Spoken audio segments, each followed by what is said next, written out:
This is Talkback 721-1290 or 1-800-568-5309. This is Newstalk KGVO, AM 1290 and 98.3 FM. KGVO, Missoula's news and weather station. Well, good morning, everybody. Welcome to a brand new month. Yes, it is Tuesday, October the 1st, 2024. How time flies, right? Well, good morning once again. It's time for Talkback, brought to you this morning by Y West Storage out at the Y on Two Smokes Way. If you need storage for pricing and availability, here's their number, 406-510-0590. At Y West, they are making room for you. Phillips Janitorial. If you have a home and or a business, either or both, they do it all at Phillips Janitorial. No job too big or small. 406-260-6617. Also brought to you by Harrington Surgical Supply, where appointments are preferred for mastectomy fittings and custom compressions, but walk-ins, of course, always welcome. And by 123 Seamless Gutters, family owned and operated, doing gutter installations, gutter guard installation as well, and more. 406-240-2669, protecting the foundation of your future. The views and opinions expressed on Talkback are not those of the staff, management, or advertisers. Okay, welcome, ladies and gentlemen. Glad to have you along this morning. It is the Tuesday edition of Talkback for October 1st, and that is Nick Christensen. Good morning, Mr. Nick. Good morning. I see we both have our sweatshirts on today. Always. Yep.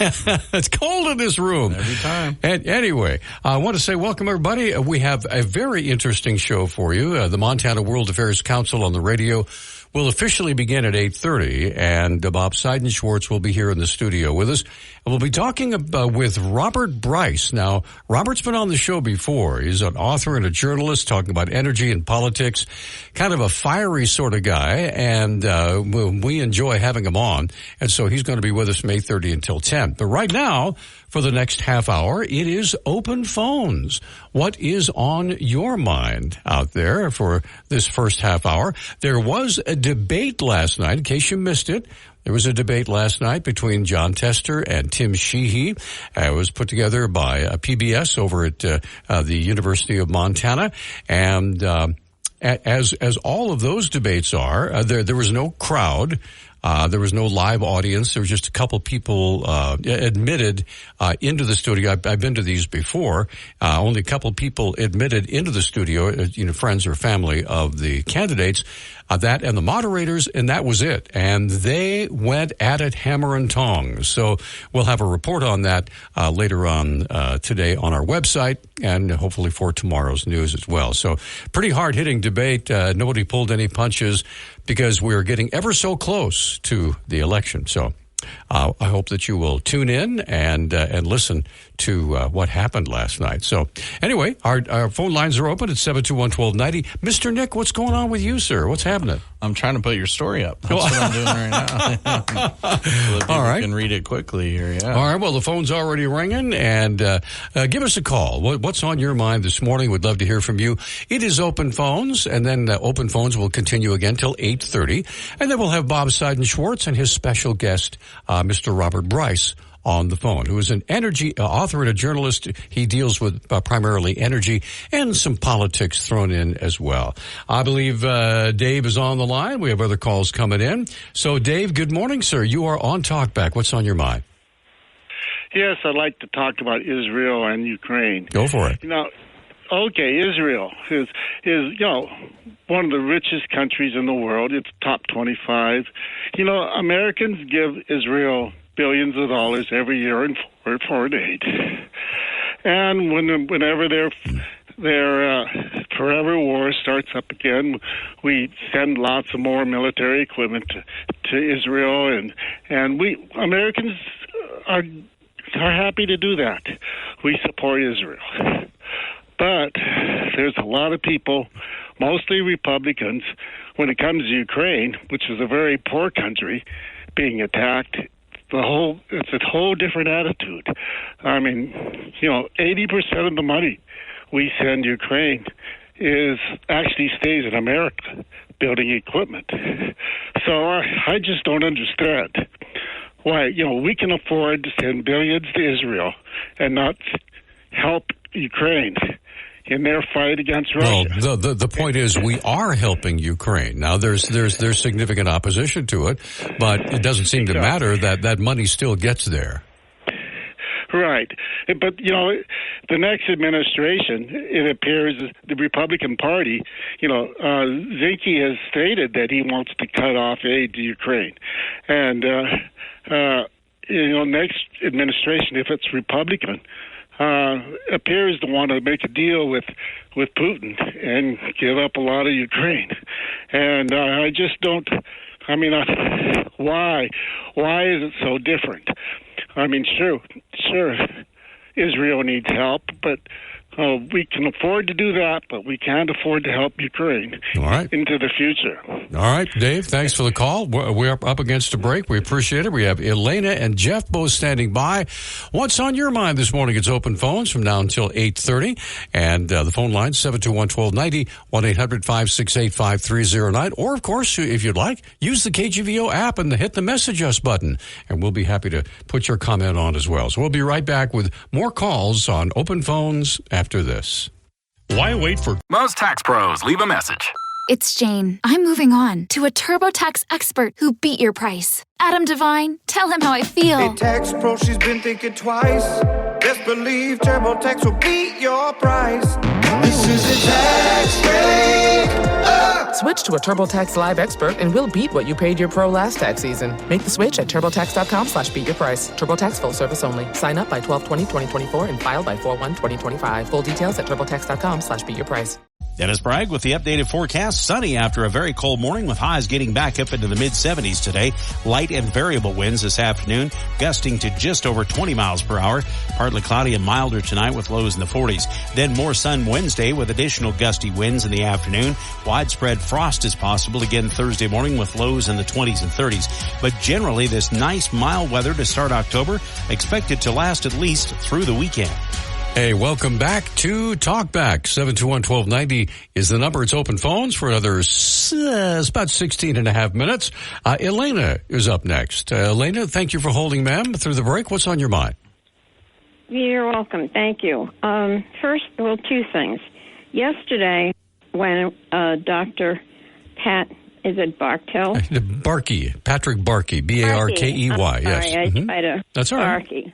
That's all right. Mentioned something about closing the government, and he says, well, the government has to keep the lights on. Well, you do. I do. Do you think the energy business is going to accept an IOU for next month or next year from us? Or a check that's going to bounce? Hey, Susan, well, this is what the government is doing. They don't have the damn money. Well, this is a point I brought up to Nick, because after Dave's call, we're supporting Ukraine, we're supporting Israel with money we don't have. So, exactly. With money we're borrowing from generations, hundreds of years into the future, if you will. That's right. We're the collateral. And it's about time it stopped, so I'd want the government closed. But here's something I found out, and I'd like to ask you if you know anything about it. Back in January, I think the post office was considering closing down the Missoula office for processing and sending the mail out of state. I haven't heard an update about this, except when I called the Department of Revenue yesterday, because 2 weeks ago I understood that my rebate check was mailed out. I got a chance to call them yesterday. I don't have it. Well, I don't know if I was handed a load of bill, but he said to me, I'm going to have to wait for 30 days from the date that it was supposedly mailed out from Helena. And if I don't receive it, call them back. They'll stop payment and issue another. And I said, I never heard of this before. He said, this is all because they've been closing post offices down in Montana and sending the mail out of state to come back to Montana. And I don't know if you guys heard anything updated on this. Well, let's put it this way. I do have a story here from April 30th. that said the Postal Service announced plans to move some operations from the Missoula Post Office on Kent Street to Spokane. However, that was April, right? And here we are in October. Right. And from what I understand, when that move first occurred, there was an outcry to Senator Tester and Representative Zinke. And I'm not sure if they had a chance to get their fingers in the pie and fix that. To be honest with you, I don't know. Go ahead, Nick. Sorry. Yeah, no, if I remember right, I know Tester and Daines they were both against that, but basically, it all ended up still happening, and they ended up throwing us a little bit of a bone for some money to like upgrade what we have here, but They still moved all the processing or whatever it was to Spokane, so they still ended up ultimately doing what they wanted to do. So, thank you, Nicholas. Yeah. And so this is a major problem. Then the guy in the Department of Revenue wasn't handing me a load. He said people are complaining all over the state. Bozeman, they're going crazy because the mail is horrible and they haven't gotten their mail. Now, on that point, how many things are you getting in the mail? Early ballot. Send your ballots in now. Hurry up and vote. Are you kidding me? Well, I'll tell you one thing. Send your ballot in? I'll tell you one thing, Elena. The one thing that I'm not having any trouble receiving is political placards in mail. I got five oversized things in my mailbox from various candidates and not one piece of regular mail. Gee willikers. I mean, this is disgusting. And, you know, when I said don't hold your ballot, do not mail it in right away. This gives you more reason not to mail it in. I don't know what's going on, but as far as Tester and Daines and Zinke and all the rest of them, they're too busy with campaigning. Well, this is to me very important. I wonder if the powers that be during this election season are simply just blithely going on and doing whatever they want to do because they have a schedule, they have a deadline, they have a budget, and they don't care about the election because they're bureaucrats and they're there forever. So I don't understand it myself. Well, I'm tired. This election, folks, is very important. It really is. And America will change. We can start spelling it with a K instead of a C. And I think all these wonderful things that are happening, hacking, phone service, climate change, and this is cloud seeding. This is all part of it. And I mean it. I'm sorry if I'm a conspiracy theorist, but how many of these conspiracies come true? This is important, and we better start thinking about it. Hold off on your ballots at least. Wait. And then give it in person. Yeah. Do not mail it. Yeah. And think about who the hell you're voting for. Please. Yeah, and even though no postage is required, right, on these ballots, which is good, I still want to drop mine off. I do.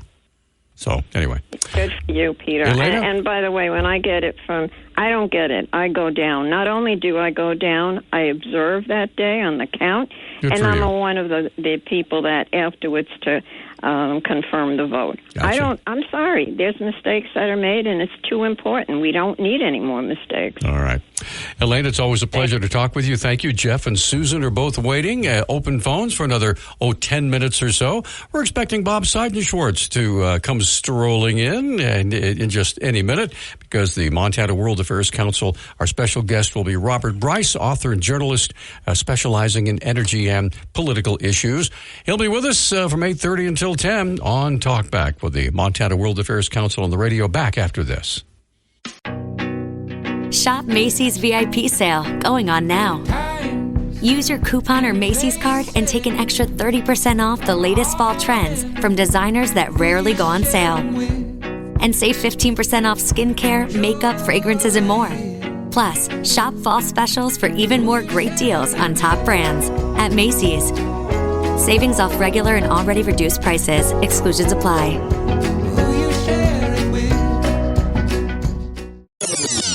How was your drive to school?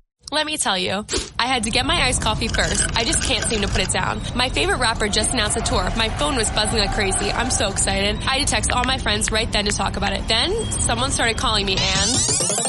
Let's try that again. I turned my phone off right away. I never drive distracted. Visit StopTextStopWrecks.org. A message brought to you by the National Highway Traffic Safety Administration, Project Yellow Light, and the Ad Council. Okay, we are back on Talkback, and we have 4 phone lines humming and about 7 minutes. So let's get as many calls in as we can. Jeff has been waiting the longest. Jeff, thanks for holding. Go ahead. Hey, good morning. I don't know that I've ever heard a phone line hum. So does it hum a melody or just kind of general notes? Or? It's Whistling Dixie, but go ahead, yeah. Okay. First of all, public service announcement. Good morning, Montana. Public service announcement. Today is the last day to submit your application for a property tax rebate. It does have to be postmarked today, or you have to complete it online today. So if you're owed money, don't pass it up. You bet. Your money. And regarding votes, I have 2 words for people who would... I love Elena dearly, and I understand where she's coming from. I have 2 words, though, for folks who would wait until Election Day, and those are Hurricane Helene. What if some Hurricane Helene had happened on the days just preceding the national election? Or what if, say, on November 4th, we were hit by a blizzard, and all of a sudden it becomes difficult, if not impossible, to make it in and cast your vote? I'm not a big fan of early voting, but it's there. And with all of the stuff that goes on now, it seems to me a much better thing to do to bank your vote. You can look at it online. You can make sure it got there. I am a firm believer in handing it to the election office in your county elections folks. I do that here. But don't wait, because you need to make sure your vote will count. And natural disasters, the windstorm, what if something like that had happened the days before? You have to watch out for that stuff. So protect yourself, protect your vote, cast it, and know that you've done your duty, your civic duty, and you've made a difference. So, and lastly, I am really looking forward to Robert Bryce. Since you had him on last time, I started following him. He had a podcast. It was called Power Hungry Podcast. He's since stopped that, but he's on Substack, and he is truly, Peter, a force of nature, and a man who has been reporting on energy for decades and knows more about it, has forgotten more about it than most of us will ever know. So I really hope you don't count this as my one call. I want to talk to him. All right. Well, we'll look forward to you when he calls in. Thanks for the call, Jeff. Susan is up next. Susan, good morning. You're on Talkback. Go ahead, please. Well, I'm in a tag team with Jeff. It is essential that people, if they don't want to mail, if they're paranoid about the mail service, which I do not share, if they don't want to mail their ballots, they need to walk it to the election office. The election office in Missoula is on Russell Street. It has a big sign. I think it's 110 Russell Street. You can walk it there. And in fact, after October 11th, a lot of people don't realize this, you can vote in person. If you really, really want to vote in person, you can vote in person at the election office. Cool. In an election booth.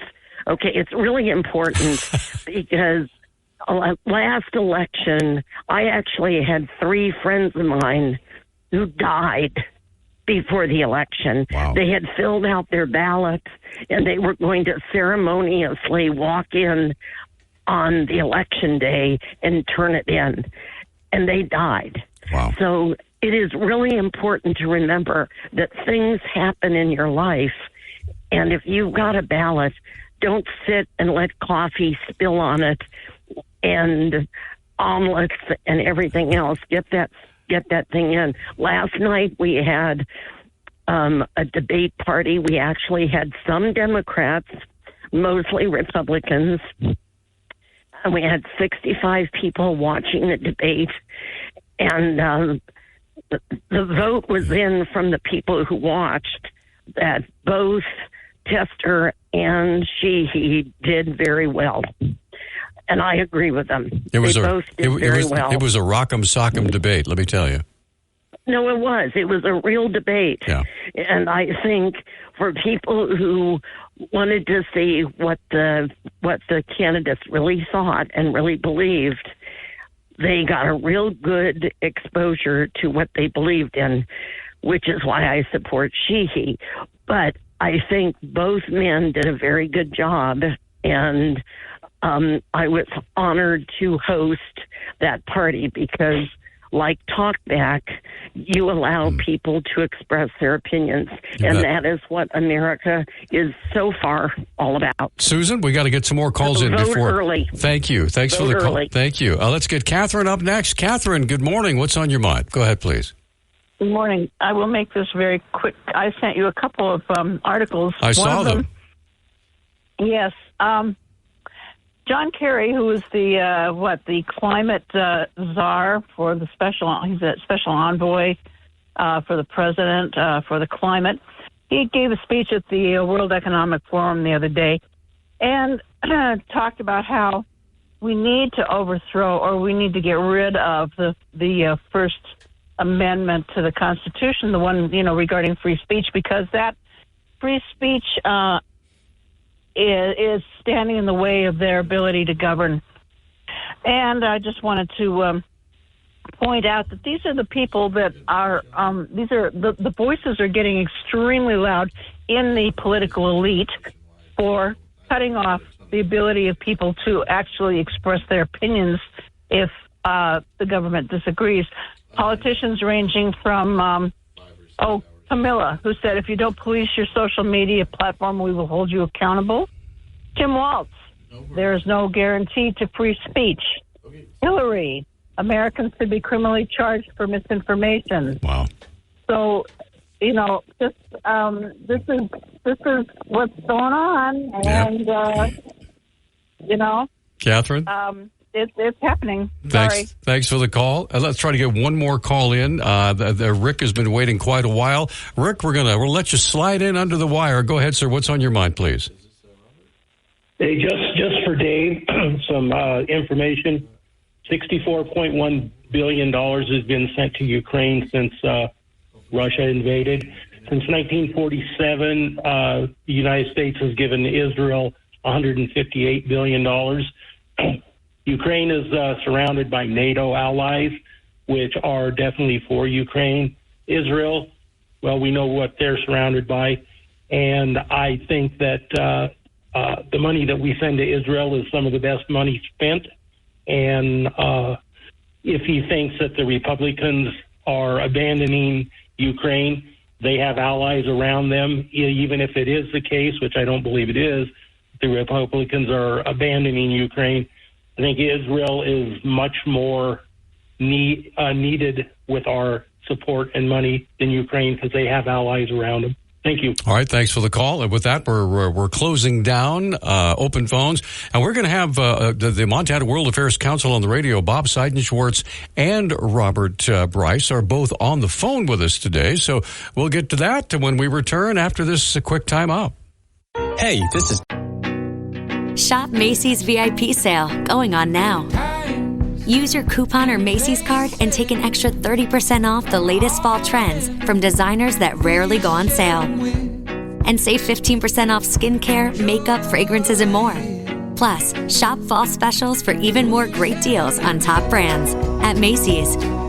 Savings off regular and already reduced prices. Exclusions apply. Dennis Bragg with the updated forecast. Sunny after a very cold morning with highs getting back up into the mid-70s today. Light and variable winds this afternoon, gusting to just over 20 miles per hour. Partly cloudy and milder tonight with lows in the 40s. Then more sun Wednesday with additional gusty winds in the afternoon. Widespread frost is possible again Thursday morning with lows in the 20s and 30s. But generally this nice mild weather to start October expected to last at least through the weekend. Okay, welcome back, everybody. Good to have you along this morning. The Montana World Affairs Council on the radio is on. Bob Seidenschwarz is in Oregon right now, and our special guest, Robert Bryce, is in Texas. So we're having a wide-ranging interview across the country right here up your street. So, Bob, good morning. First of all, I want to say a little bit about Mr. Bryce. Robert Bryce is an American author and journalist based in Austin, Texas. His articles on energy, politics, and other topics have appeared in numerous publications, including the New York Times, the Washington Post, the Wall Street Journal, Forbes, Real Clear Energy, Counterpunch, National Review, and Wikipedia. And he even has a movie called Juice, How Electricity Explains the World. So, Bob, you and Robert are on, so please go ahead. So thank you, Robert, for taking some time out of your busy day and joining us again here in Missoula. Let's just start, because we only have a few precious minutes in terms of all the topics we'd love to cover with you. The recent hurricane did enough damage in Florida. That was tragic enough. But when that moved inland, which the Weather Service, NOAA was warning, begging people to please pay attention to this, and we've seen the tragic aftermath. Give us some of your insights and understanding of situations like this, that if it continues as they expect, this is not going to be a one-off type of an event. And preparation, resiliency, all the issues that you've been writing and talking about for so many years. Sure. Well, first, the damage that was done, particularly in western North Carolina and I guess certain parts of South Carolina, I mean, it's just gobsmacking, some of the reports that are coming out. 30 inches of rain falling in a couple of hours. And so, roads, of course, damaged and washed out, impassable. People don't have phones. They don't have water. They don't have food. So there is a major humanitarian effort that has to be attended to. But what I've been focusing on, in addition to that, is, and that is an incredibly difficult situation, is what's happening with the electric grid. So you have over 1 million people without power. But I think it was Chuck Edwards, the congressman from North Carolina, put out a press release yesterday saying that there's something like 350 or 360 substations that were damaged. Okay, so why does that matter? Well, we're in the midst, as you know, Bob, of this push. We're going to electrify everything. We're going to put all of the load on the electric grid. And we're going to upgrade the grid. We're going to expand the grid. At the same time, you have the people who are working on the grid. They're recovering. The whole system is recovering from COVID. Global energy demand continues to rise. And the result is that, and this is the piece that I'm working on now for my Substack, is that inflation is eating the energy transition. What this Hurricane Helene has done and will do for now, I think years to come, is exacerbate the shortages of transformers, generator sets, high power breakers, wire, poles, all of the things that are needed to maintain and upgrade the grid. The prices are skyrocketing, and there is not enough skilled labor, particularly linemen, electricians, welders, all the people needed to do this work. So you take all those things together, and that have already existed before Hurricane Helene, and now the problem is going to get yet worse. So, and don't forget the dock strike. Sorry, go ahead. Right. Let's take this piece by piece here, Robert, to help our audience get even deeper with this. Let me have you describe all the different players right now. So you've got the disaster relief portion of it.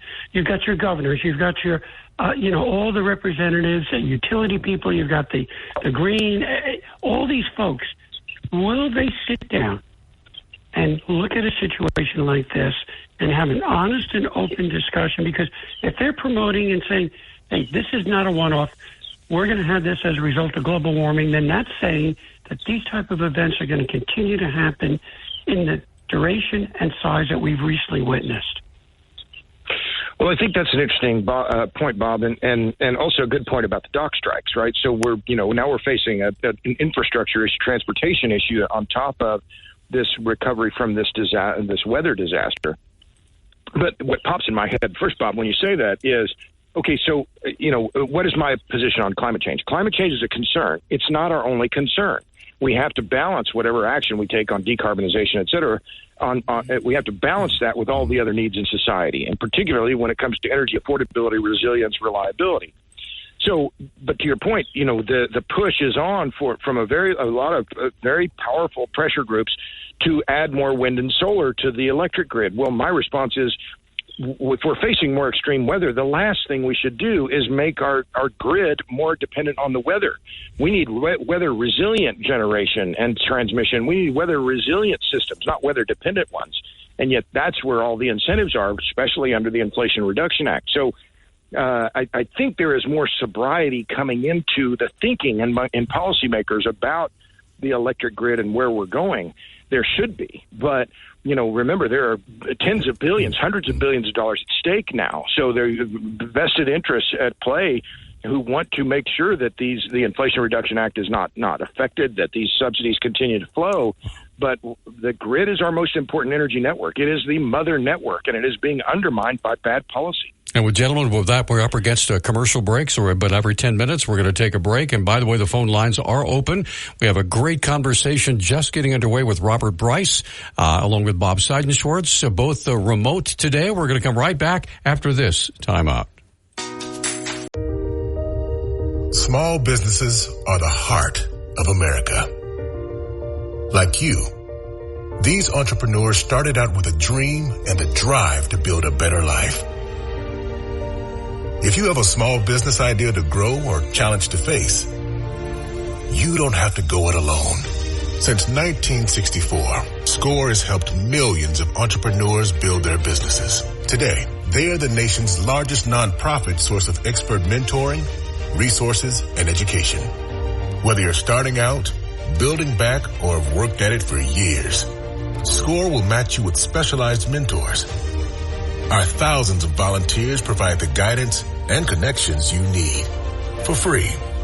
Your success is waiting. SCORE is ready to help. Find a mentor today at score.org.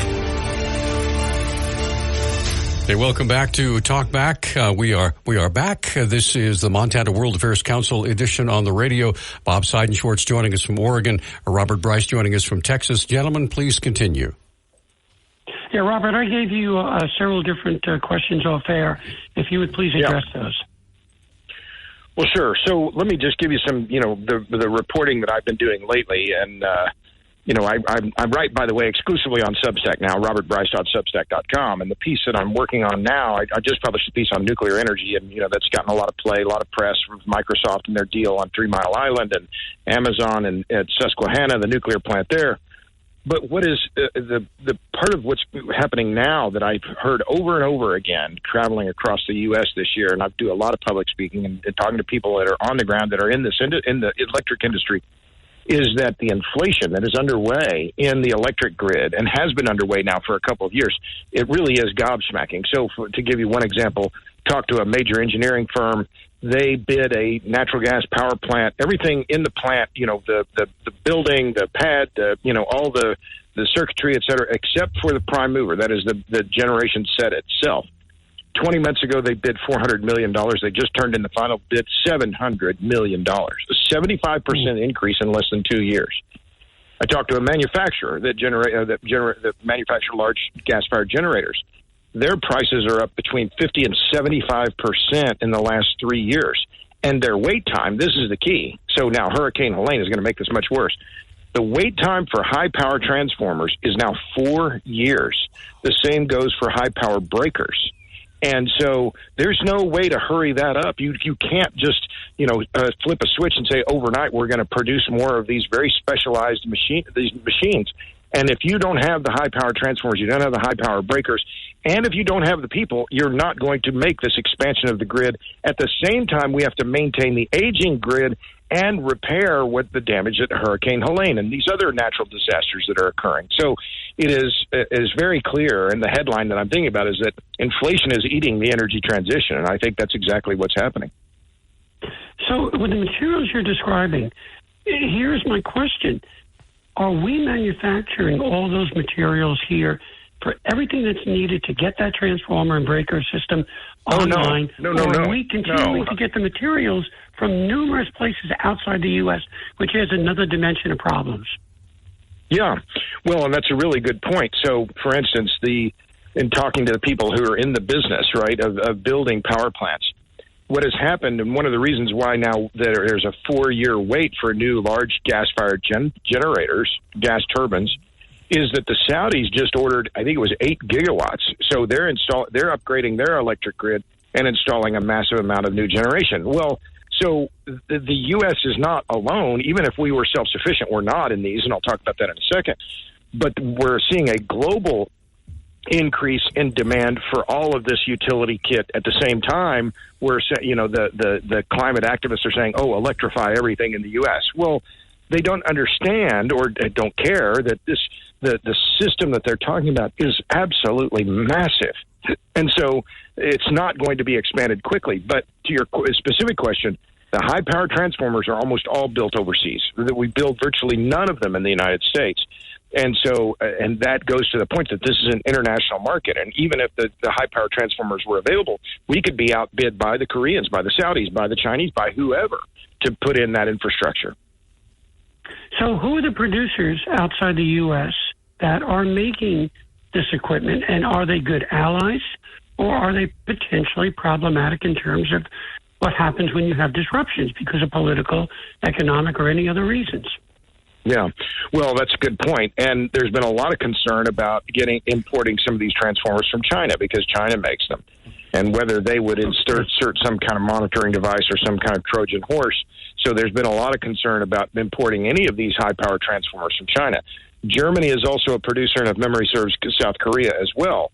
But, you know, again, it's to go further down the supply chain. So these are the high-power transformers, like 365 kV, 500 kV, 765 kV, the ones that are very large, 240 kV, smaller systems. But this latest damage in on the eastern coast, or, you know, the Carolinas, et cetera, that's going to affect the demand for pole-mounted transformers, pad-mounted transformers, the lower voltage transformers, which were already in short supply and has been kind of a crunch on those for the last couple of years. So it's across the entirety of the supply chain. And then something else that I keep hearing is, and I was at an event a couple of weeks ago here in Austin. I spoke at an event at the Electricity Network.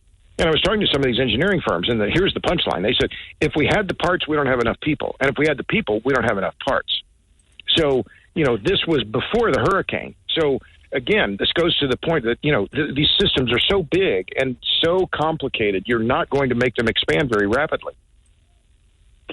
So that circles back to what I had asked you off air. Who is out there collaborating and discussing the issues that you're bringing up? Because the worst thing to happen is, in my view, is that you have these silos of, you know, decision makers that are not talking to each other, not coordinating, and not considering the economic impact. Well, that's a good question. And you know, as to who is really paying attention, I don't know. I mean, we're in the silly season now, and, you know, it's a presidential race. And in my view, neither of the candidates, and Seidenschwarz, I might write in your name. That's how disgusted I am with the whole political situation. But, you know, there's no discussion. You can elect me and I'll quit. Yeah, there you go. Yeah, that's right. Thank you very much.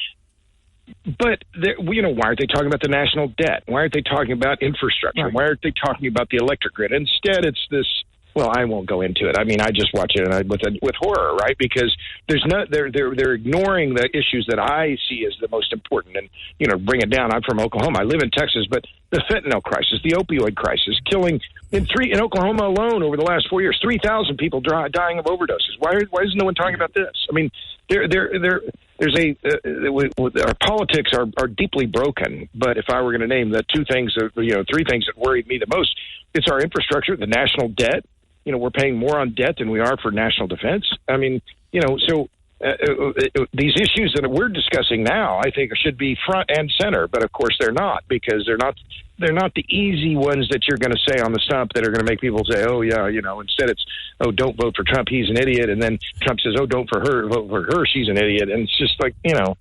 I mean, we need to move beyond that. Yeah, gentlemen, we're up against a break, and we have met the enemy, and he is us. So anyway, we're going to come right back. Phone lines are open, by the way. If you'd like to get in on this conversation, Robert Bryce is joining Bob Seidenschwarz. They're both on the phone with us. We'll be back right after this quick timeout. It's the sort of logic Shop Macy's VIP sale, going on now. Use your coupon or Macy's card and take an extra 30% off the latest fall trends from designers that rarely go on sale. And save 15% off skincare, makeup, fragrances, and more. Plus, shop fall specials for even more great deals on top brands at Macy's. Savings off regular and already reduced prices. Exclusions apply. Hey, welcome back to Talk Back. 721-1290 is our number, and we are thrilled to have Bob Seidenschwarz, of course, on the phone with us, along with Robert Bryce. And phone calls are coming in, gentlemen. People wanting to join in the conversation. So let's get Jeff on the line. Jeff, good morning. You're on with Mr. Bryce and Bob. Go ahead, please. Mr. Bryce, I am probably your number one fanboy. Since your last appearance on Talkback, I started listening to your Power Hungry podcast and followed you on Substack. And I even used some of your information just to let you know when testifying to the Montana Public Service Commission on the ridiculous results of Held v. Montana, where and now people who want to shut down the natural gas power generation in Yellowstone County and build windmills and solar farms instead without any sort of infrastructure. I mean, it's just ridiculous. But I just want to let you know that your work makes a difference. And just as a bit of trivia, folks out there don't know, I found out that Mr. Bryce was born in Billings, but then when I actually emailed with him, it was Billings, Oklahoma, not Billings, Montana. So my bad. We can't all be perfect, Jeff. But go ahead, yeah. Well, that's very kind. Yeah, that's very kind of you. Thanks, to call Jeff. in, Jeff. And thanks for the call. You know, I'm very lucky to do what I do. It's my purpose and my passion. And I'll make one more correction to the correction. So I was born and raised in Tulsa, Oklahoma. My great-grandfather homesteaded in the Cherokee Strip land run of 1893 in Billings, Oklahoma, and that was where my grandmother was born. So I have deep roots in Oklahoma, and I love me some Billings, wherever it is. All right, let's get Chris on the line. Chris, good morning. You are on with Robert Bryce and Bob Seidenschwarz. Go ahead, please. Good morning, gentlemen. I was wondering if any of you guys could comment on the proposed dam removals of the Snake River and how that would affect Montana here in the co-ops and our energy prices. All right, Chris, thanks for the call. Gentlemen, go ahead. We have about 5 minutes before we have to take our hard break. Go ahead. Well, I'll just say, I mean, this is one of the trends in the West is now dam removal. And, you know, I'm old enough. I've read Cadillac Desert. If you haven't read it, it's a fantastic book. Now it's 30 years old or so. Forgetting the author's name right off the top of my head, but about that era of dam building in the West, and now this surge in sentiment that we should take the dams down. Look, we need all of the hydroelectric power we can get. We need all the gas power generation we can get, and you know, particularly for the West, Bonneville, the Oregon, Washington, we can't. That region of the country can't do without hydropower. So I think it's a bad move. I think it's also a bad move to be closing coal plants. We need all the power generation capacity we can get, and we're taking too much out of service and not putting enough in. Oh, I'm sorry. Go ahead. Peter, do we have any other callers? Hold on. Yeah, Jeff had a question. Oh, I'm sorry. Jeff, you're back. Please, go ahead. Sorry. Yeah, I just didn't call in to praise effusively. I actually had a point I wanted to have my apologies. Robert talk to. No, and you know, Robert, you've written extensively across all forms of energy: nuclear, natural gas, coal, electricity, all sorts of things. But of all your podcasts out there, the one that struck me the most was the one with Jesper Machogu, I believe, from Kenya. Yeah. The poor farmer in Kenya who has a 1 acre plot, and in the process of the podcast, you talked about green colonialism and how they take the natural gas from Kenya, or maybe it's Uganda, someplace in Africa, and they send it to Germany to turn into fertilizer to send back to Africa to sell it to them, raising the price immensely when they could actually make it right there at a fraction of the cost. The country could make it themselves if we would just help them, but we won't because we're more concerned about lives 50 years in the future that don't even exist and may never exist than we are with saving people from poverty and starvation right now. So if you could talk to that, I think that's one of the most important contributions you made. Okay, gentlemen, we have about 2.5 minutes before the top of the hour break, Sure. so go ahead, please. Sure. Well, thank you. Yes, and Jesper Machogu, he's on Twitter as well, and it's remarkable to think about the life that he lives versus the life that I live here in Austin. I mean, he works his tail off. I just can't imagine. He talks sometimes about walking 5, 6, 8, 10 miles a day to do what he needs to do, and that he lives in dire energy poverty. And he describes it incredibly well. But this green colonialism is a very important issue, and one that I can't, dive too far into in less than 2 minutes now. But it's essentially that the wealthy countries are denying energy access to countries that are poor and saying, oh, you need to limit your CO2 emissions. Case in point, it was last summer, I believe I wrote about it on my Substack. The president of the United States, Joe Biden, went before the League of Conservation Voters and bragged about how the U.S. government is helping build solar panel projects in Angola. Angola is one of the poorest countries in Africa, a huge oil exporter, and yet we're going to give them solar panels. They need gas-fired power plants. They don't need solar panels, and it's a prime example of exactly what you're talking about, and it just makes my blood boil. I mean, it's so arrogant. Oh, you can't develop because you shouldn't develop. You should stay poor. I have some words that I can't say on live radio that would describe how angry that makes me. Well, gentlemen, we have another minute. So, Bob, did you want to wrap up this hour, and then we'll spend as much time as we can with Robert in the next hour? Yeah, Robert, just for the first half hour we've had, just kind of give us the highlights of what we just talked about leading into the next part of our conversations. Sure. Well, I think the punchline for me is just that the U.S. grid now is under pressure like I've never seen in my lifetime. And we're seeing increasing numbers of blackouts. We have these, the natural disasters that occur all the time. And we don't have, as I said earlier, talking to people who are in this business in terms of upgrading the grid. If we had the parts, we don't have enough people. And if we had the people, we don't have enough parts. So this is going to be leading to inexorably, I think, higher electricity prices across the country because we have let our most important energy network, the electric grid, degrade over time. We've been coasting, and we can't coast anymore. And with that, we're going to take a quick break. Oh, go ahead, Bob, please. No, when we come back, I've got 472 questions for you, Robert, so you're going to have to condense this real quick, but I can't thank you enough for joining us. You bet. We also have Dave and Larry both standing by to visit with both of you gentlemen for as long as you're available. All right, we're going to come right back after the top of the hour break. A fascinating conversation underway with the Montana World Affairs Council on the radio. Bob Seidenschwarz, of course, joining us from Oregon. Robert Bryce is in Texas, and hey, this is a great program. And thank heavens for modern technology. We appreciate it. Nick Christensen over there producing Talkback. I'm Peter Christian. Stay with us. We will continue with the Montana World Affairs Council on the radio right after this. This is Talkback, 721-1290 or 1-800-568-5309. This is Newstalk KGVO, AM 1290 and 98.3 FM. KGVO, Missoula's news and weather station. Hey, welcome back, everybody. Hour number 2 of Talkback for this Tuesday, October 1st, underway. Talkback this morning brought to you by 123 Seamless Gutters, family-owned and operated, top-notch customer service and free estimates at 240-2669, 406, obviously, protecting the foundation of your future.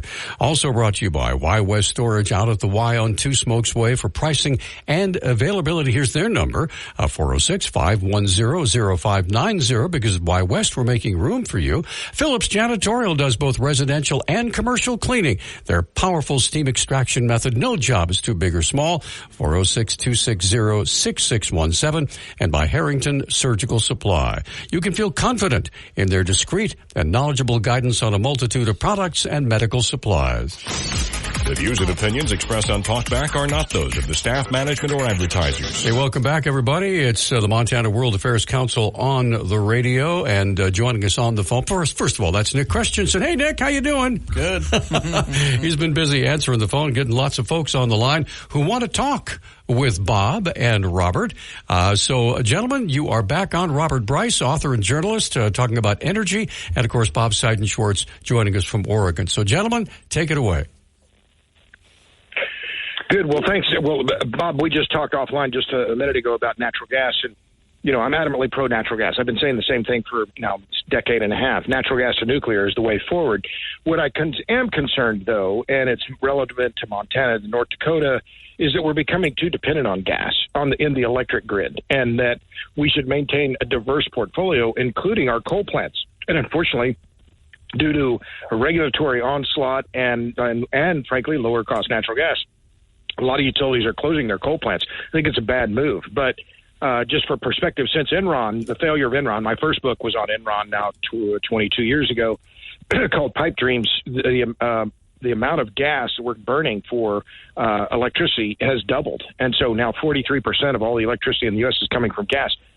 I'm pro-gas, but I'm worried that, during crunch time, this is going to be a problem because we won't have enough gas for all the gensets and as well as keeping people warm in their homes. Well, and I mentioned to you off air that at the current time, natural gas demand and usage is expected to continue to increase. Gas is rather cheap at the moment. But in terms of going forward, if the pattern continues here, natural gas prices are going to rise. And it's not just our use of natural gas. We're also talking about LNG export. So do you see where there's this, kind of line of conflict that eventually comes into play, which all comes into what you said right at the beginning of the show, inflation? Yeah. Well, that's exactly right. So, if gas prices go up, natural gas prices go up, electricity prices will go up with them. Now, I'm bullish on gas demand. What about price? Who knows, right? Who can predict price? No one. There are a lot of optimistic calls on natural gas prices, and the forward strip is very bullish. And you add in the export demand for LNG, which is important because the U.S. is now the biggest supplier of LNG to Europe. So U.S. LNG exports are not just an issue for domestic producers. They are an energy security concern for all of Europe now, particularly in the wake of Ukraine and the Ukraine war.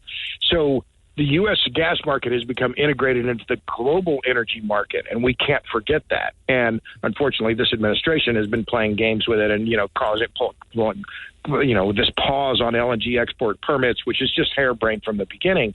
But we could talk the whole hour and a couple of hours on natural gas, but it's a critically important fuel for the United States.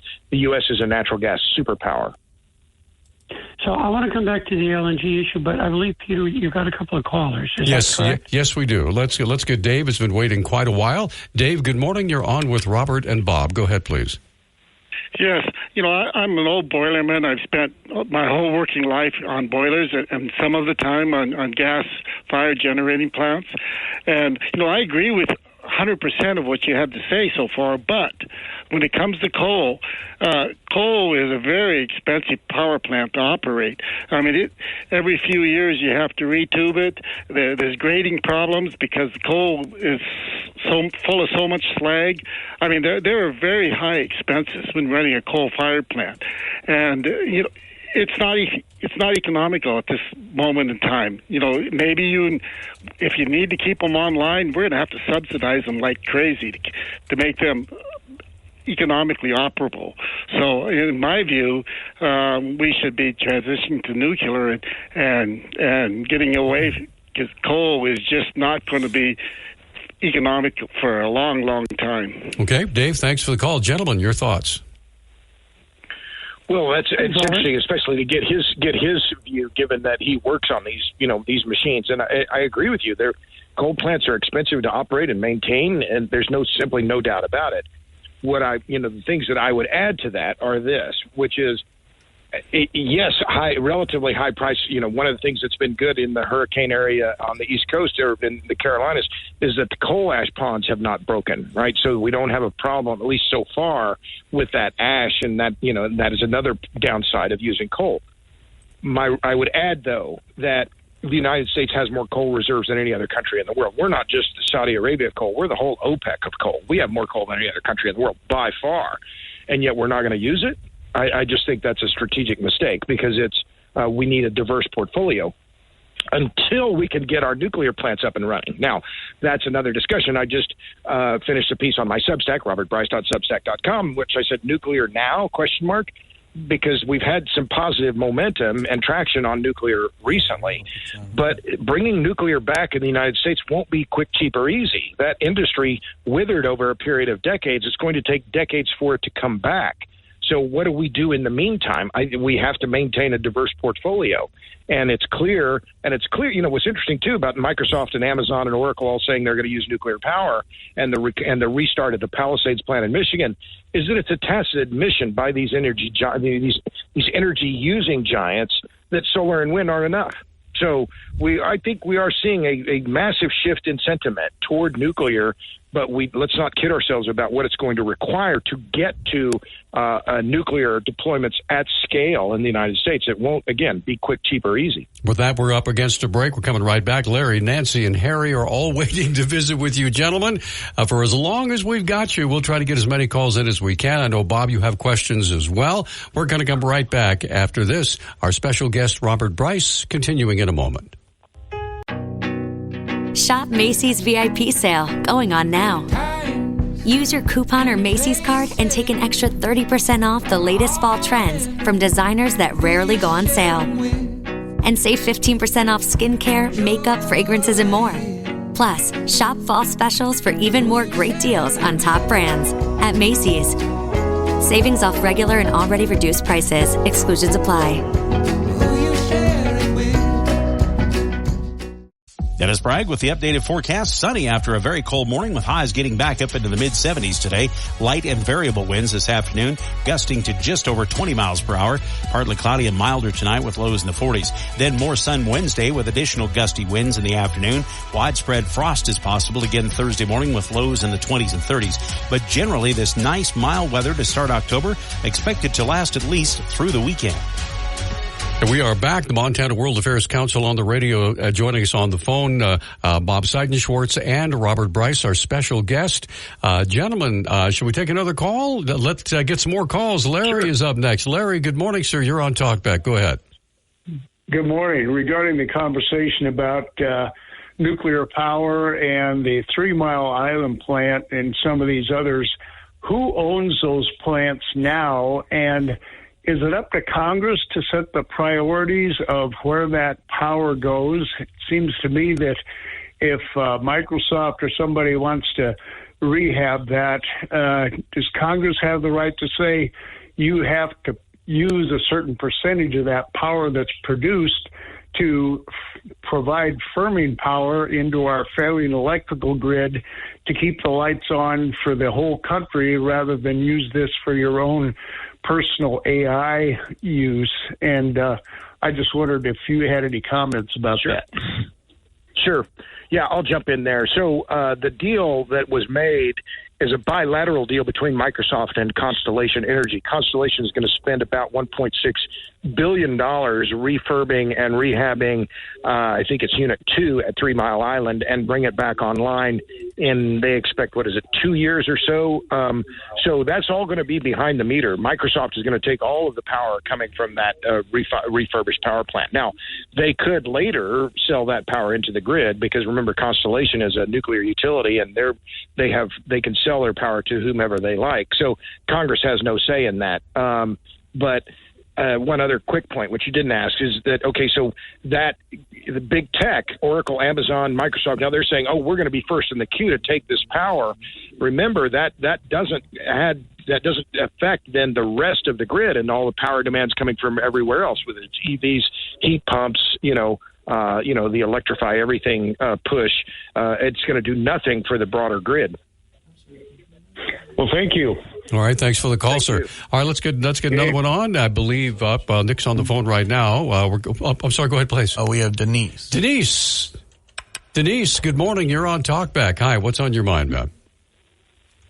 Good morning. I just wanted to know if there's been any discussion about the environmental effects regarding these huge solar farms, such as in southern Nevada and California, specifically the big mirrors, like around that big eye of Sauron that they have there in California, and the huge solar panel farms. And I'll hang up and listen. Thank you so much. Thank you for the call. Interesting. Yeah. Sure, Denise, that's a good question and something that is an issue I've been tracking now for about 15 years. You can go to my website, robertbryce.com, or you can simply search for the Renewable Rejection Database. I just updated it. So far this year, there have been 62 rejections or restrictions of solar projects across the U.S. This is the land use conflicts around alt energy, wind and solar, batteries now. They're raging not just all across the U.S., but all around the world. And in fact, in Italy earlier this year, the new Premier Giorgia Meloni announced a project or a regulation that's going to prohibit solar on prime ag land. Same thing happened in Alberta, Canada in March, where the provincial government announced a 35-kilometer setback for all wind and solar projects from the areas around the Rocky Mountain National Parks, and a prohibition of putting solar on prime ag land. So these issues of land use conflicts around solar are coming to the fore like I've never seen. I mean, these battles are just raging. One of the most recent ones was in Pennsylvania, a Samsung project. I think it was going to cover 2,000 acres of prime ag land with solar panels. The local township rejected it. Christiana, Wisconsin. I'm going to be in Wisconsin next month talking to folks up there. They're fighting a big project that would cover 7 square miles of prime Wisconsin farmland with solar panels. And the township is saying this is absolutely insane. But more specifically, Denise asked about the solar thermal project. That one project, I think it's called Ivanpah in Nevada. That's the only project like that that's going to be built in the U.S. It's a bad technology. They won't build anymore. But these solar projects, they are all solar panels, and they're facing fierce resistance across rural America. Gotcha. Let's get another call in. I believe Nancy is up next. Nancy, good morning. You're on with Robert Bryce and Bob Seidenschwarz. Go ahead. Yeah, good morning, Glory. Concerning natural gas, we have, about another 60 years of or longer of natural gas in our country, and there'll still be more maybe that hasn't been discovered yet. But I want to talk about these solar panels. Yes, I agree. They're rushing us into technology that is really ridiculous. I mean, there's a passive and an active solar. It's not going to solve the issue, and I'm glad that there's fight back against solar panels. It's just not going to work. The technology will not work in a country the size of the United States or anywhere in the world. So, you could design a house to be a passive solar and save energy that way. But so I'm for natural gas, but I'm also for coal right now because we cannot shut down our coal mines because we're just not ready to move that far ahead yet. All right. Thanks for the call, Nancy. Gentlemen, please go ahead. Well, I think Nancy said it well. I'm pro natural gas. I'm pro nuclear. But we need a diverse portfolio. Winston Churchill said it now more than a century ago. Energy security lies in variety and variety alone.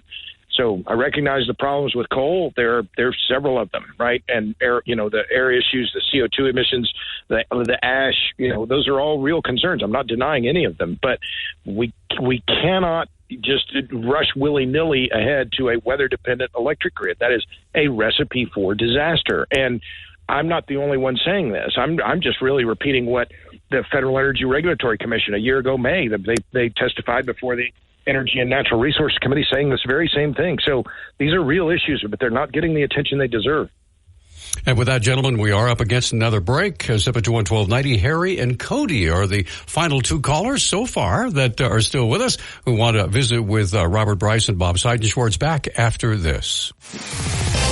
Montana State News Network. I'm Dennis Bragg. Montana Fish, Wildlife, and Parks capping off their work on a new state-level management plan for grizzly bears, formally releasing the agency's final environmental impact statement yesterday. The new statewide plan replaces 2 existing plans, one for western Montana and one for southwest Montana, focusing on managing conflicts, research, and monitoring and education. It will include an approach to connecting ecosystems like Yellowstone, the Northern Divide, the Cabinet Yaak, and the Bitterroot. While the state continues to wait for the federal government to respond to the petition to take grizzlies off the endangered species list, Senator John Tester says the bear's recovery is a success, but science needs to back up delisting. What we don't want to do, though, is be in a situation where we say they're recovered when they're really not. So and then they end back up on the endangered species list because then it's going to be really hard to get them off. So we just need to follow the science, make sure if the numbers are there, get them off the list. That's what the Endangered Species Act was for. We can celebrate that success, but we really do need to follow the science. Another poll shows Senator Tester playing catch-up in his race to stop GOP challenger Tim Sheehy. The Neapolitan News survey shows the Bozeman businessman improving his lead, with 50% of the nearly 500 voters surveyed saying they'd back Sheehy at the polls. Tester slid to 43% in this poll. In August, that same poll was reversed, showing Tester out front 49 to 44%. With temperatures getting chilly, it seems like next summer is a long time away. But runners from around Montana will have their first chance today to register for next year's Missoula Marathon. Last year, 6,000 runners from 50 different states and 5 countries took part. Next June, organizers are going to focus on tourism and marketing to help the economic boost from the races and zero-waste goals. This is the Montana State News Network. For more on these stories and others around Montana, download the Montana State News app or visit montanastatenews.com. When you see the emergency lights on the side of the road, slow down and move over. It's dangerous for first responders to help motorists on the side of the road while cars are buzzing by at 80 miles per hour. In Montana, when you see emergency lights on the side of the road, you must slow down and move over, or face a fine or even jail time. It's the law. When you see someone pulled over, slow down and move over. Sponsored by the Montana Department of Justice. Papa, why can't we telegraph while riding a horse? Son, there ain't no one to blame but Jeffro. He was riding old Betsy the Stallion, tip-tapping away at his telegraph, when blam, ran right into the side of the saloon. Well, if Jeffro can't do it, neither should you. Don't text and drive. Visit StopTextStopWrecks.org. A message brought to you by the National Highway Traffic Safety Administration, Project Yellow Light, and the Ad Council. We are back on Talkback. 721-1290 is our number, and we are thrilled to have with us Bob Seidenschwarz, who is in Oregon right now, and Robert Bryce is in Texas. Let's continue on. Let's get Harry on the lines. But wait the longest. Harry, thank you for your patience. Go ahead. Yeah, good morning, gentlemen. It sounds like even doesn't matter what, if it's nuclear, it's renewable, whatever. We don't have the, like you said, the breakers, all that to fix all. So that doesn't matter what it go to. We don't have nothing to fix it. The system to keep it going. So, and as the environment keeps getting worse, the storms get bigger, more flooding, everything that the global warming is causing, which I guess we don't really have to care about right now until maybe somewhere in the future. But it's going to just keep wiping out more and more stuff, and that we won't have nothing to fix that. And so while you're talking about Africa needing something, well, they can't afford it, let alone we can't afford it. So I guess we'll just sit back and let Rome burn and just close my door and shut the windows. And Harry, we're not going to let Rome burn, because at the same time all these issues are being brought up and addressed here, there's also tremendous opportunity. I don't want us to overlook that. How much, if America is one thing, is we're messy. But opportunity where money is to be made is also where we get very creative. So, Robert, address that just a little bit. Thanks, Harry. Sure. Well, I'm not as gloomy as Harry either. Look, I will grant you all the points you made. We are facing tremendous challenges here in the United States, and I've talked about some of them before: the national debt, the political divisions, infrastructure, substandard schools, the underclass, opioids, fentanyl. I could go on and on, but I'm incredibly, stupidly optimistic. As the late Molly Ivins said, I'm optimistic to the point of idiocy, that despite all of these things, and we again could name them many, many more, the United States is still in an incredibly advantageous position relative to the rest of the world. We have the U.S. Constitution, which, as Barbara Jordan famously said, my faith in the Constitution is total. Despite the craziness, we are still a people where the rule of law matters. And so what's happening, companies are fleeing Europe because of their stupid energy policies, in part bad investment climate, and they're coming to the United States. So these are things that are going to accrue to the benefit of the United States for many years to come. So I'm optimistic just all day long about the United States. Yeah, and I will tell you just real quickly before we get to our next caller. You were talking during the break about the right kind of people getting into these trades, the hands-on people who can install and create and manufacture. We have a school here in Missoula called Missoula College where they're teaching that day by day, hands-on, and they're graduating into good jobs. So just thought I'd let you know. Cody is on. Well, I'll give you just one quick point, Peter, yes, just to follow up on that. Thank you. A friend of mine met with him last night. His nephew and his grandson has become a diesel mechanic, heavy equipment diesel mechanic. He's making $40, $50 an hour right now, and he's on the pathway to making $100,000 a year because he can turn a wrench. But one of the tradesmen that is installing my Generac was a guy who worked for Texas Gas Service.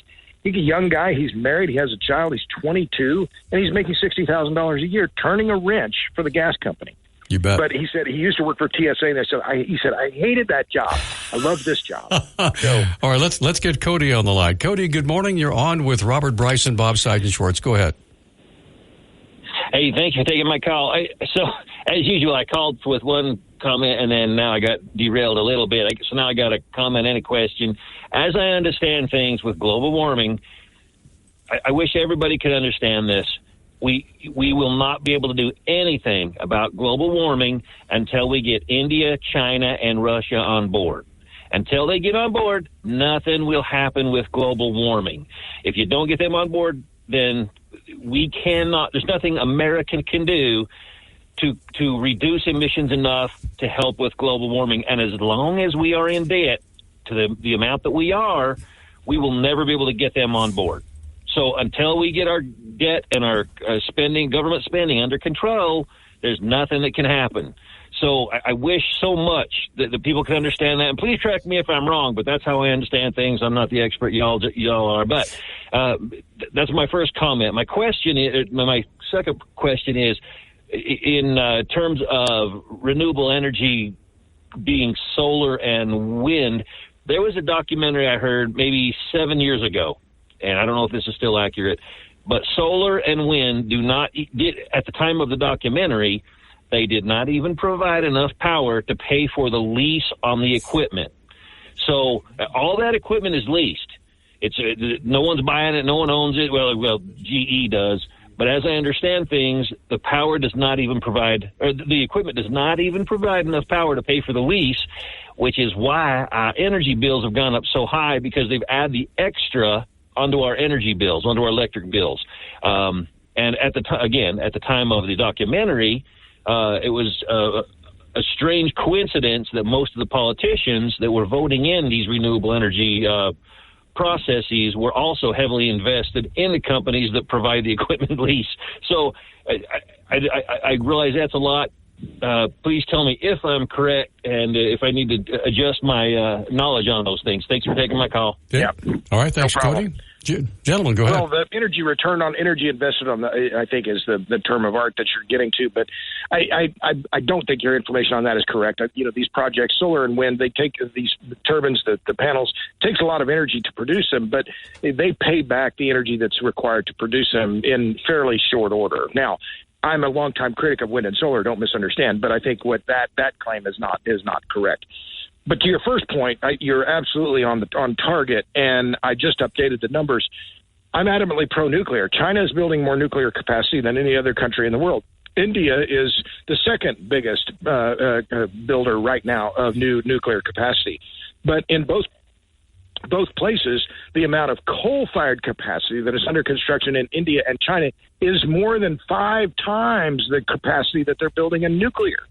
So China today has something like, I think the number is 170,000 megawatts of new coal-fired capacity is under construction, not talked about, not permitted, not, on the drawing board, actually being built. So your point that the U.S. is not going to control the world's thermometer or thermostat, and India and China, Vietnam, Indonesia, all the developing countries, they are going to do whatever they have to do to bring their people out of the dark. And this conceit, and I think that's the right word, this Western conceit that, if we do this, then the rest of the world is going to follow us. It's a myth. It's just a delusion, really, about, how global economies work. And with that, we're up against a break. We're going to come right back. We have Vince waiting to visit with you, gentlemen. Robert Bryce, author, journalist, on energy and politics. And we're having a great conversation with him for as long as we can keep him. And Bob Seidenschwarz also joining us back after this. Why wait for... We are back on Talkback, and we have appreciated the time we've had with Robert Bryce. I know he has to leave here pretty quick. Robert, do you have time to take another call, but we need to let you go? Yeah. Okay, let's get Vince on the line. Vince, good morning, sir. You're on Talkback. Go ahead, please. Yes, good morning. There's a couple of threats to our electrical infrastructure that aren't getting enough focus. I'll pick the first one is solar flares. In 1859, there was a tremendous solar flare that was called the Carrington event. It caused fires on the desks of the Morse code operators.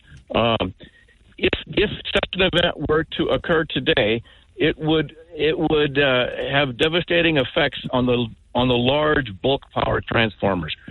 There's no protection for those there is protection available, but there's very few utilities that are using that protection to protect those transformers from the solar flare. What it does, it sends a ground current through the neutral to ground connection on the transformer, and it can burn out those transformers. That's one threat.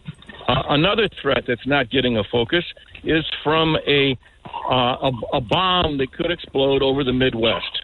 It wouldn't necessarily have to be a nuclear bomb. It could be a conventional weapon.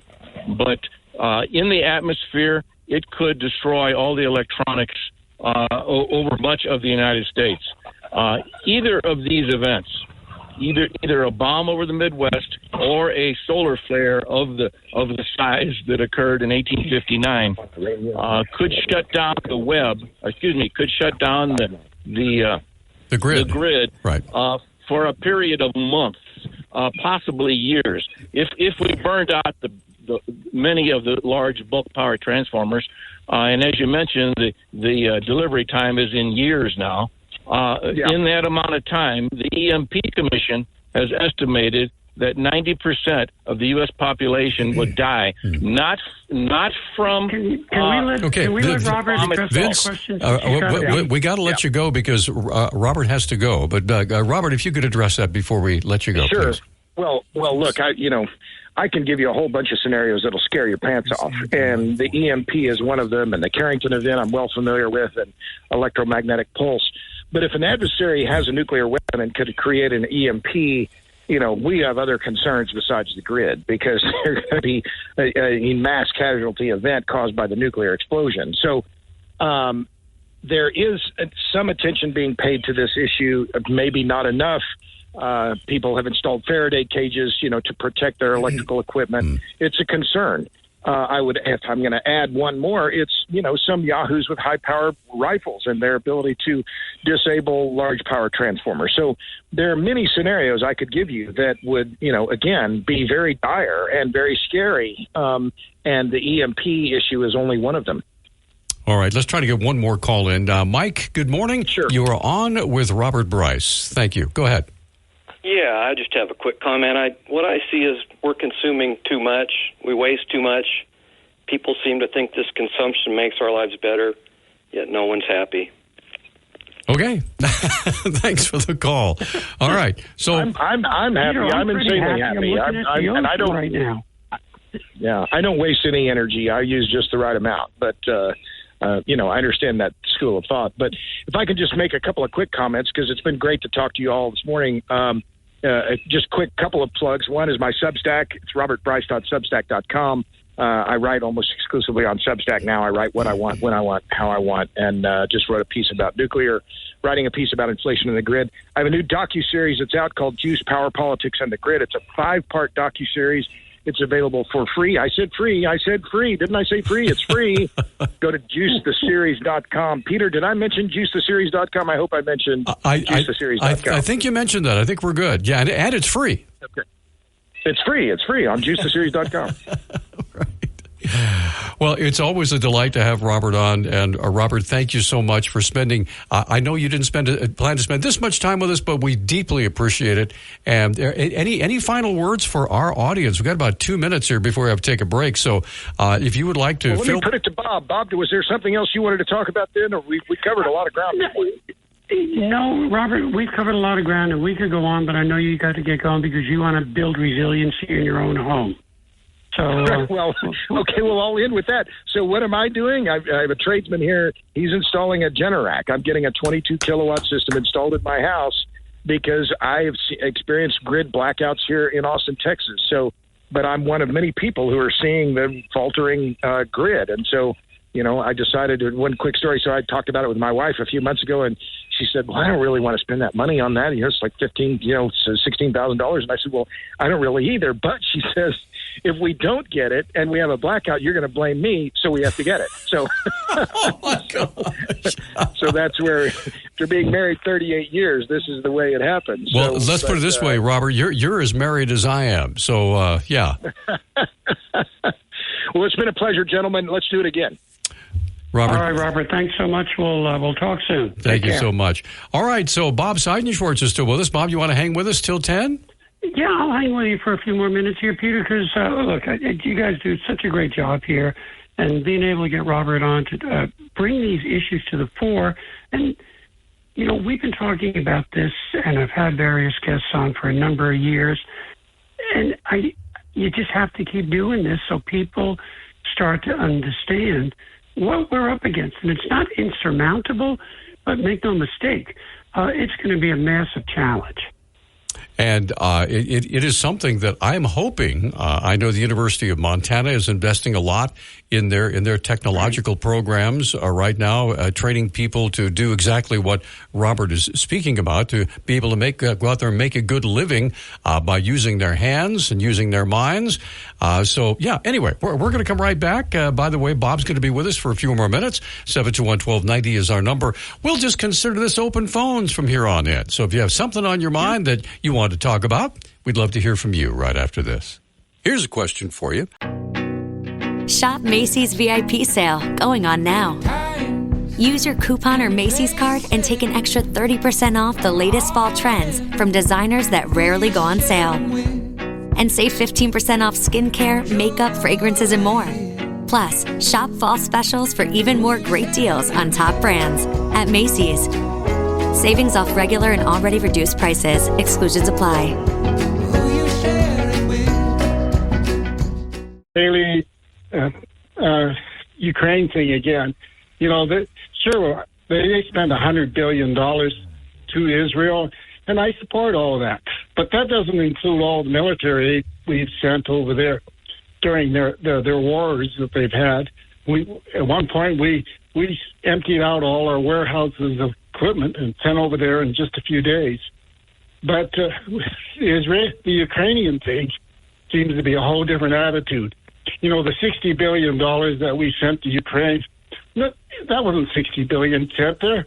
That was $40 billion of that was sent right here in the United States to modernize our military gun and bullet-making equipment and building tanks and other equipment for Ukraine. So that $60 billion is an exaggeration. And I think we should step it up and spend more and empty our warehouses like we do for Israel and force Russia to quit the war. All right. Thanks for the call. Bob, your thoughts? Yeah, Dave brings up a point that has been discussed on a number of occasions. And, of course, depending on what side of the argument you may see, my understanding is, guys, that this has been a net positive for the United States, especially with our aid to Israel over the decades. It's not just the equipment, which Dave, I believe, is right when he says, we've sent a lot of equipment over there. Oh, we lost him. We seem to have a little bit of a problem in keeping Bob's phone line open. So, anyway, 721-1290 is our number. 1-800-568-5309. It is quite literally open phones between now and 10. We'll try to get Bob back as soon as we can. But Harry is waiting. Harry, good morning. What's on your mind? The floor is yours. Yeah, first of all, just on the Ukraine thing, I didn't realize that our word of honor had a price tag or a time limit on it. I mean, we gave them our word that we would protect them if they were invaded, and now, it's too inconvenient. It was costing us too much. I mean, since when was a word of honor, has a price tag? We're supposed to be an honorable nation, I thought, but maybe not. I don't know. But as for the, I was. So hold on. Yeah. Allow me to respond to that and ask you a question. How much is enough, or how much, in your view, is too much? Because you're the one that brought it up. So I'm just wondering if you have, is there a cutoff point where you say, you know what, I'm sorry, we just can't afford to keep doing this? Well, how much is your word of honor worth? I mean, if you give somebody, your friend, a word that you're going to help them move, but then it's going to take too much time, and you say, well, I'm sorry, I can't do that. I'm not, I renege on my word. Sorry. I mean, and this is, it's not. We are a rich nation. This idea that it was going to break us. I mean, we spend more money on pizza sometimes than some we do for other stuff. So I mean, and again, it's like Bob said, and Dave said, the money isn't a lot of that money isn't going out there. It's coming back here. So it's it's not. We're not burning $100 bills and giving them the ash. I mean, it's all right. But also, my earlier I talked about being depressed or about what's happening. I was just going on about what he said. I mean, everything was terrible. I mean, geez, we can't afford all this stuff. The equipment isn't there to fix all this. Well, I think what he was doing is he was laying out the problem, right? And when you lay out the problem, obviously the problem has a lot of bad news in it. But but as we went on, I think he began to have a little bit of optimism about the way America can respond, and we've responded in dangerous situations before, and we've been able to come through it. So I think his message was after describing all that, I think his message was optimistic. I didn't hear too much optimism. I heard him pushing coal, which I think is one of the worst things there is. I mean, because of coal. There's mercury in every fish in this world. That came from our coal plants and the world coal plants. That's where all this mercury got pushed in the air. I mean, you go these mountain lakes. There's mercury in those fish. That came from our coal plants. So the idea of burning mercury. I mean, that's like an alcoholic saying, "Well, boy, if I quit drinking alcohol, I get headaches, so I'll just keep on drinking alcohol." I mean, it's a horrible thing. And also for the solar panels, we don't need to put big fields out there. We got lots and lots of roofs. Everybody, if they put solar panels on everybody's roofs and everybody had a battery in their house, it wouldn't take care of everything, but it put a big dent in it. I mean, it'd be spread out throughout the whole country, so it would be, it ain't taking up any. So are you saying this should be mandatory or it should be voluntary or what? They can. I think they could probably lease everybody. I mean, it's something the government could sort of encourage. So it could be subsidized, is what you're saying. Yeah, or it could be. Well, they're already subsidizing one way. All energy gets subsidized. So I mean, it would be again, it would be take up less space. I mean, they've got empty roofs are useless space. I mean, there's always it's nothing there. So you could. And then you don't need to wire them. Every house is already wired. So again, it would take up a lot of problems. All right. Thanks for the call. We appreciate it. And we're about a minute away from a break, so I'm going to ask Jeff and Wingnut to stand by. It's open phones for another 11 minutes or so. So if you have something on your mind, give us a call. 721-1290 is our number. We're coming right back after this. Data shows that after a child turns 9 in foster care, they are much less likely to be adopted. But the Dave Thomas Foundation for Adoption believes every child is adoptable. Families, if you're able to let your hair down a little bit, there's a lot to learn from teenagers. The clock is ticking for teens at risk of aging out of foster care. Learn how you can help at davethomasfoundation.org. Nick's over there chuckling because my life verse is you're only young once, but you can be immature forever. So there you go. We are back on Talkback. Jeff is with us. Jeff, good morning, sir. What's up? Hey, I'm happy to be a member of the Immaturity Club, Peter. There you go. I'm right there with one of the core things I think in life that is that we don't see people as they are. We tend to see people as we are.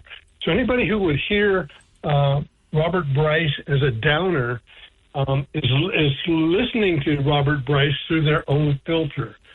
I have, like I said, I've been following him for several years now since he was on last time. He is a pragmatist. And so as a pragmatist, you have to lay out the problem, as you said. You have to define it so that you can solve it. If you don't know what the edges of the problem are, all you do is throw your hands up. And so he was trying to tell people the nature of the problem. You can't, the Held v. Montana, bringing it back home, and the Montana Public Services Commission, the groups that want to shut down the Yellowstone County natural gas methane power plant, they have these pie-in-the-sky ideas. Well, all we have to do is... Remember, Jeff, say it with me, it's for the children. Well, whose children? Because I said it, but I'm going to foot stomp this. There are 700 million people in the world who have access to less electricity than you and I use in our refrigerator. Yep. 700 million, 700 times the population of Montana. And many of them have access to no electricity. They burn with wood and dung and sticks and grass. And their children die because they're starved. And the women and girls die early because they have to deal with the smoke of using wood fires and dung fires. The electricity is freedom. If you want to liberate women, let them stop having to cook with wood and dung. Let them have electricity, and so let them go to school. That's for the children. The idiots, I'll use that word, the idiots who want to close down Yellowstone County Power Plant, they have no permitting. They have no equipment. They have nothing in the supply line. As Robert Bryce talked about, they have these pie-in-the-sky ideas. And all of that, all we have to do is click our heels together, and then a miracle happens. We have electricity. That's not how it works.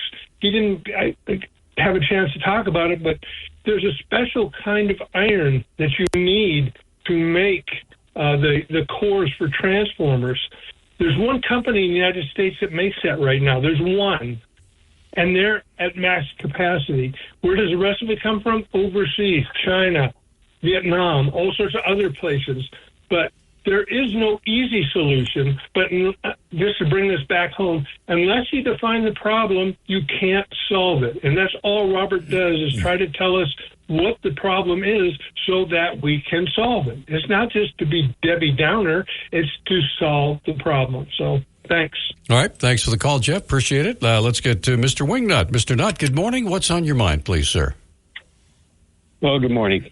I'd like to combine the content of two calls, and one was the fellow who talked about the neighbors around Israel and the neighbors around Ukraine, and the energy guest that was on. And it's my view that Israel can well take care of itself, and largely because, in my belief, God has Israel's back, and it was a huge factor in my turning from being an atheist into believing in Jesus. It was just the history and the prophecy over the country of Israel. But when we get back to energy, who do you think is in a more dire strait right now? The folks in the Southwest United States and their energy needs, or what has been going on over in Ukraine and the targeting of energy infrastructure and the demolishment of city after town after town. They are really in a dire situation over there because of the energy infrastructure that has been destroyed. And it's the amount of money that we have as a country compared to what Russia has as a country and what the European Union has as a country, or as countries compared to what Russia has, is we are spending a pittance on the Ukraine war, especially when we consider where our priorities are and the nonsense that we do choose to spend our money on, that we really should take a breather and consider what our strategic important priorities are.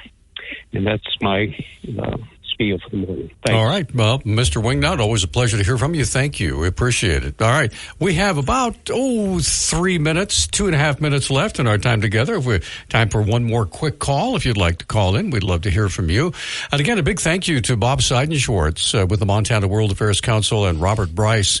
A very stimulating discussion about energy, especially when you consider the hurricane Helene that has absolutely, I think, unprecedentedly devastated a good portion of the eastern part of the United States, and I don't think we even realize. Go ahead, Nick, please. We have Skip. Skip. Good morning, sir. We've got about 2 minutes. Quickly, go. Try to put you on hold.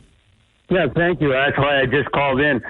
I just really appreciated having somebody like that man, Robert, just go through all the cliff notes. And then Jeff topped it off really nicely.